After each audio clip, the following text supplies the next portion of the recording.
inspiré à écrire ce livre plus particulièrement? Moi, je suis d'une culture à l'origine qui est pas romanesque, poétique. Je suis saharien, je suis un mélange de cultures, arabe, berbère, bambara. Mais dans ma culture, quand on parle de littérature, on parle de poésie. On nous appelle toujours le pays du million de poètes, parce que tout le monde dans mon entourage, quand j'étais jeune, s'essayait à la poésie. Hasard, c'est un pur hasard, j'aurais pu être mexicain ou de Laponie ou de l'Afrique du Sud ou de n'importe où là. Et je suis venu là par hasard, pas en faire. Même si j'aime beaucoup mon pays et je suis content dans mon pays, par exemple. Gagner une match de foot, c'est qu'il n'arrive pas toujours.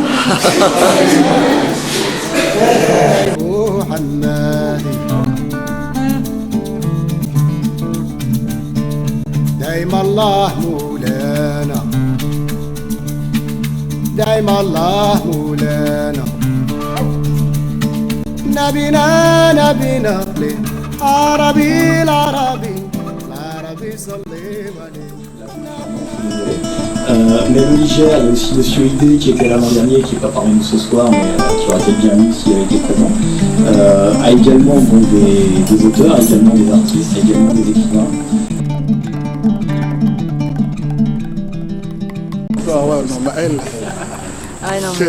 Assalamu alaikum.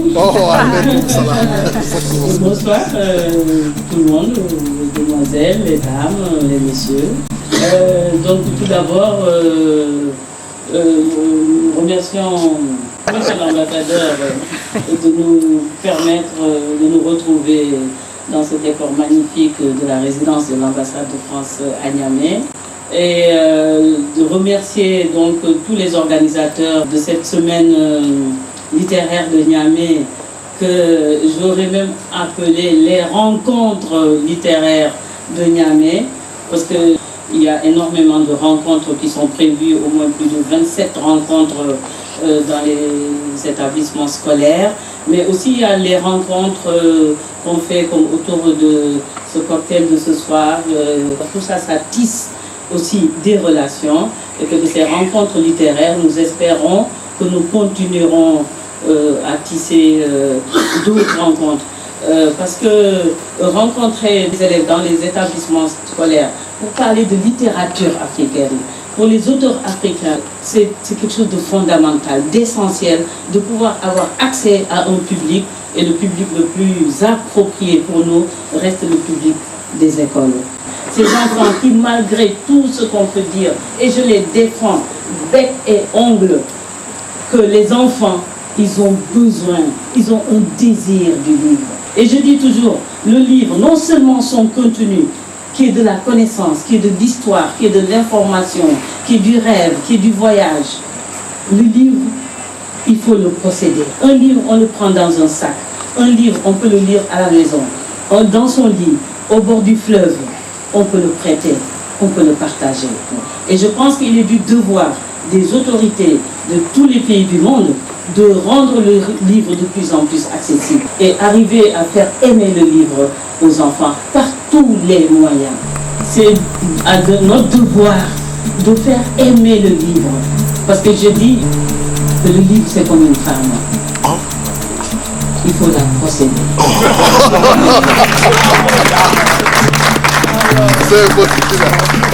Ça, c'est une belle conclusion. C'est bon. Ok. Oh, il faut la pousser.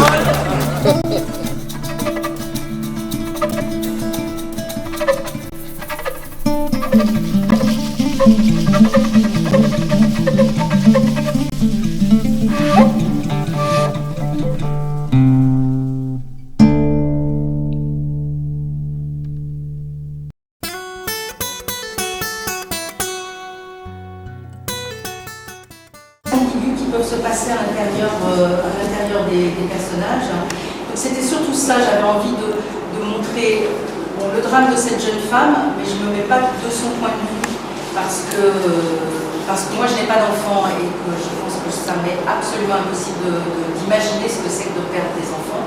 Donc c'est pour ça qu'elle, je la montre toujours de l'extérieur. Et puis, j'avais envie de dépeindre cette énergie de vie de son jeune frère et puis de Vincent, qui ont envie justement d'échapper au drame. Même si c'est un peu honteux d'avoir envie d'échapper au malheur, c'est une réaction normale. Et c'était voilà, cette ambiguïté-là que j'avais vraiment envie de mettre en place.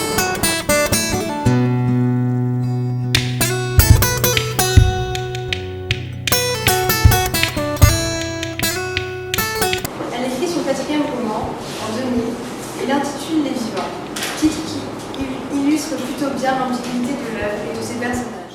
Leur rêve est le passé de Louis Vincent, plume si mystérieuse et si fascinante. Un livre et une auteure à lire, c'est Les Vivants.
Monsieur l'ambassadeur de France, Monsieur le représentant du ministère de la Culture, des Arts et des Loisirs, Mesdames et Messieurs les représentants du ministère de l'Enseignement primaire, Monsieur le représentant de l'Université de Niamey, Mesdames et Messieurs les auteurs, Monsieur le chef de coopération suisse, chers collègues enseignants, chers élèves et parents, chers amis.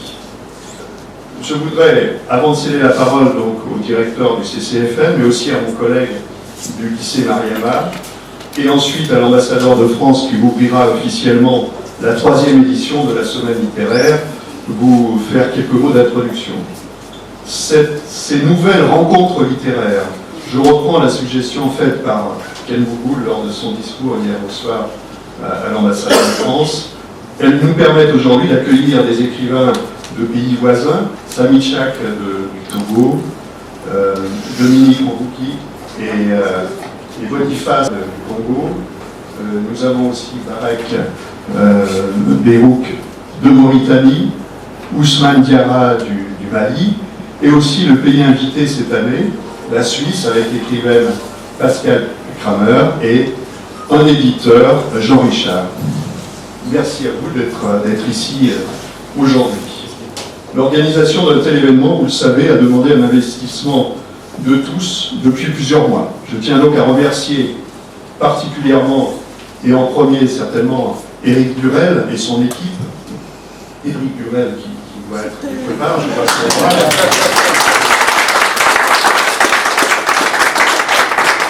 C'est une chance donc, mais avant tout un plaisir que, je l'espère, vous partagerez avec nous, grâce à ces nombreuses et fructueuses rencontres programmées tout au long de la semaine. Je vous remercie et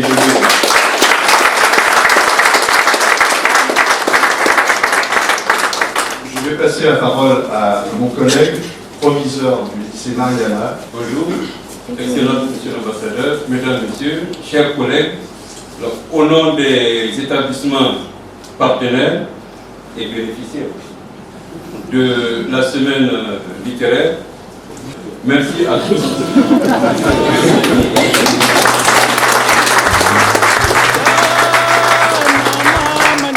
Alors, merci à tous. Bonne journée.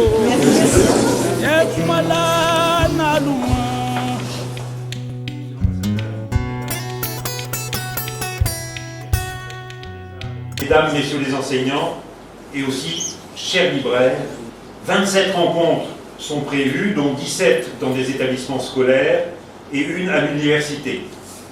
8 établissements scolaires dont les lycées La Fontaine, Excellence, Olenga, Mariama, le Britannique militaire, les écoles Mission Garçon, Gamkale 4 et Lazareth 4 participent à cet événement. Il y aura aussi une formation pour les acteurs de la chaîne du livre. Il y aura cette semaine 3 tables rondes. Il y aura aussi une exposition des travaux de Dominique Mongoumi. Et c'est l'occasion de vous inviter ce soir à 18 h au CCFM pour le vernissage de cette exposition qui me paraît très lumineuse. Il y aura aussi 10 ateliers d'illustration et également d'écriture. Il y a une librairie de la semaine littéraire animée par la Maison du Livre et la Farandole toute la semaine au CCFM. Il y aura, et je vous invite également tous à venir, une séance de dédicace le samedi 18 avril au CCFM de 10 h à 12 h. Il y aura la création d'une petite maison d'édition qui s'appellera Au fil du Niger. Et il y aura enfin une cérémonie de clôture, cérémonie de lecture par des lecteurs nigériens de passage, d'extrait des œuvres des auteurs ici présents. Ça aura lieu donc le samedi 18 avril 2015 de 20 h à 22 h. Tout cela n'aurait pas été possible sans la générosité des auteurs invités, sans le travail acharné et l'engagement de tous les partenaires, lycées français et établissements nigériens déjà cités, sans nos abris libraires, sans l'université Abdou Moumouni, le ministère de la Culture, des Arts et Loisirs, l'ambassade de France et le service de coopération et d'action culturelle, le bureau de la coopération suisse, les sociétés CFAO, Bellevie et Air France, et le Grand Hôtel du Niger. Merci à tous, je vous souhaite une bonne semaine littéraire.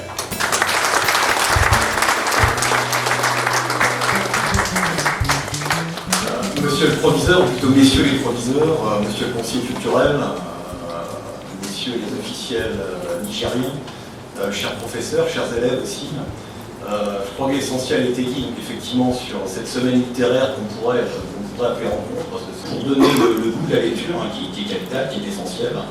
Dans nos métiers, finalement, ce qui fait souvent la différence, c'est sa capacité à écrire, à rédiger.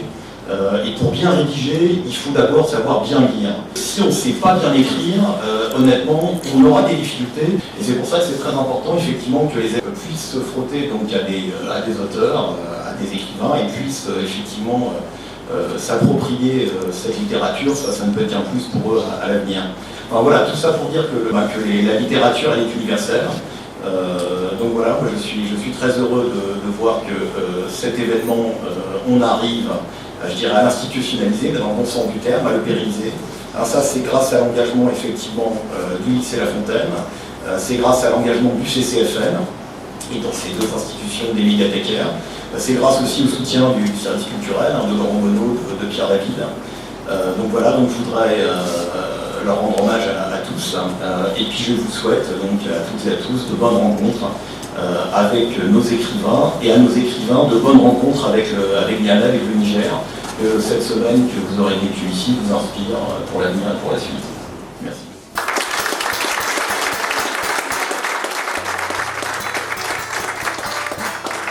Merci beaucoup, monsieur l'ambassadeur. Écoutez, comme toute bonne rencontre, je les invite tous autour du buffet. Vous pouvez bien sûr échanger quand vous le voulez. Tout le monde est disponible. Merci beaucoup.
make nabila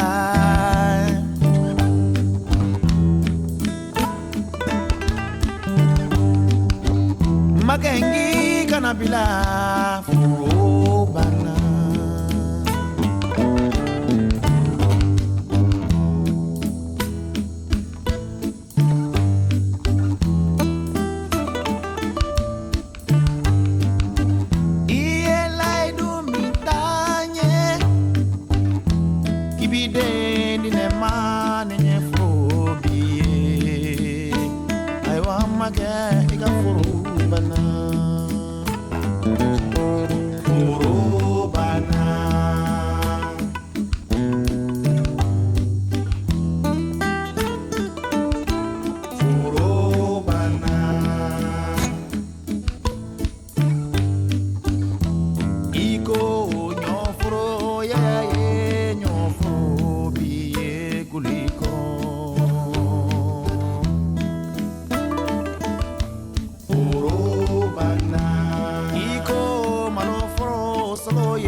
Donc ce sont en partie les questions qu'on va développer ici. Je ne vais pas prendre la parole pour les développements académiques.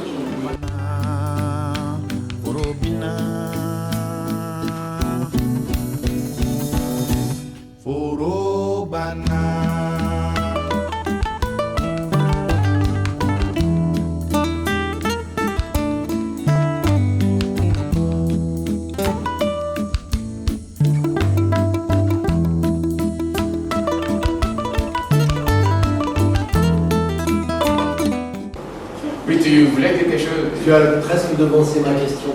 Tu utilises beaucoup l'onirisme, les rêves. Oui. Cauchemar, oui. C'est presque récent dans tes outils. Haut et fort et vous articulez bien, vous montrez que vous avez un professeur qui vous explique que la communication c'est l'articulation aussi. Para progrika kene sate make tonya juru tigera osila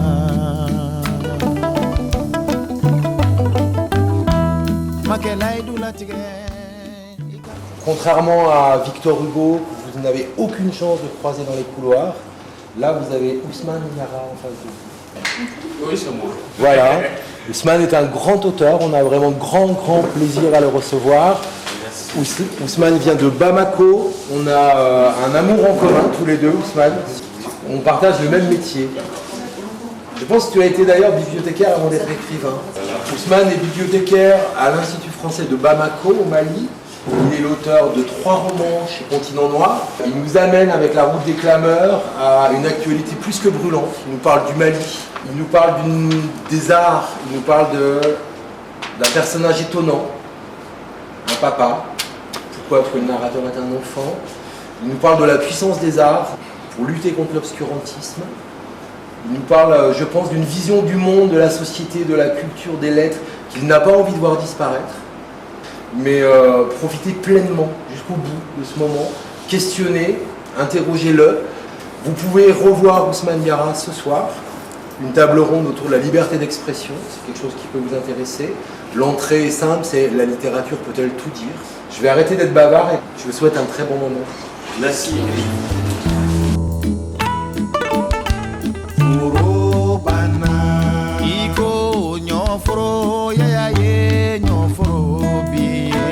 T'as passé par les études, ensuite par ça, passe encore par l'écriture.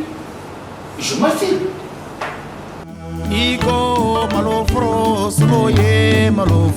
T'es brillant tandis que le calife était le caca. Donc le calife et son porte-parole, Mambarani, voulaient humilier autant que possible son papa pour l'humilier.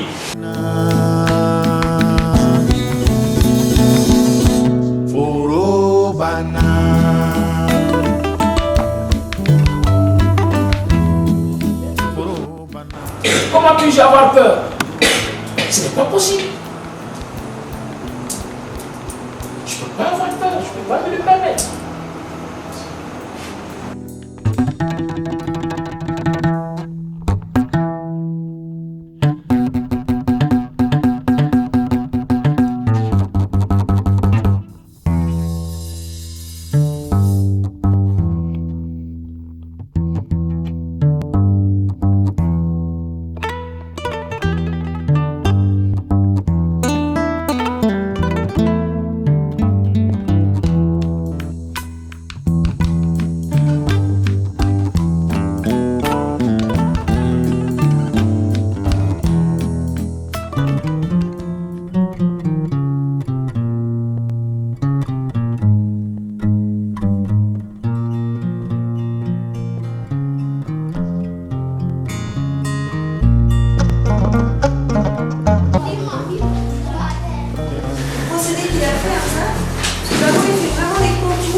Chaque partie et après il réfléchit à la couleur et il met la couleur. C'est assez intéressant son processus de travail.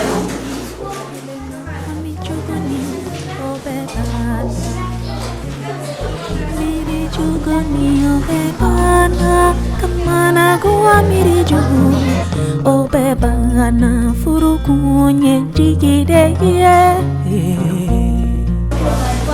benkanu nyofo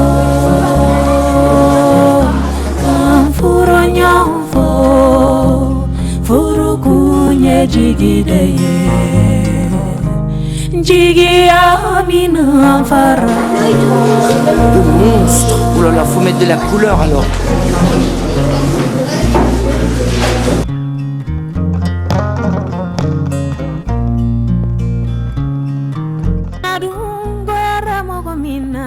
Alani mogontanya ni togontanya adiaranela abi alani furukenyu mantigia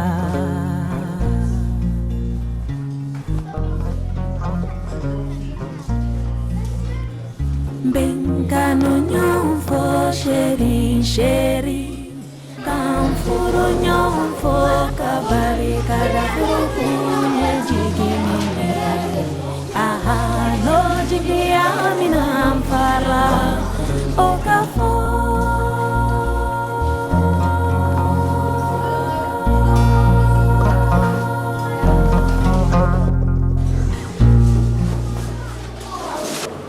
Nous dire en résumé c'était quoi l'histoire?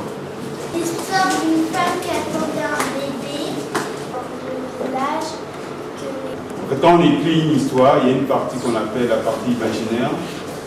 Et quelle est la partie imaginaire dans l'histoire? On a dit que les hippopotames avaient des non. On a imaginé, on a dessiné les animaux sur des feuilles. Quels sont les animaux qui sont dangereux dans la forêt? Les noms de l'animal qui a tué les papas des Lianda. Donc on va commencer peut-être par ce dessin-là. C'est qui à qui appartient le dessin? Ibrahim. Tu peux venir à côté de moi, Ibrahim. Tu prends ton dessin. Et qu'est-ce que tu as dessiné, Ibrahim? Allez, tu peux nous dire ce que tu as dessiné? Un tigre. Est-ce qu'il y a des tigres en Afrique? Oui. Des tigres en Afrique? Oui. Ok, c'est très bien. Bon, écoute, papa, lui, il a voyagé en Asie. Il a mangé les papas. Et il est parti de l'Asie, il est venu jusqu'à l'Afrique, il a traversé les océans, il est arrivé jusqu'ici. Wow, il est fort à ce tigre. C'est bien, on l'a prévu.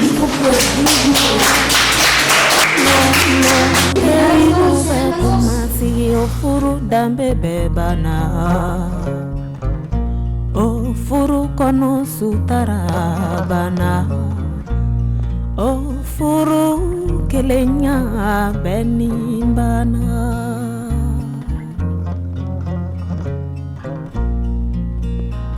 Benkano nyonfo sheri sheri Kan furu nyonfo kabari kada furu kunye jigi minye Aha no jigi amina fara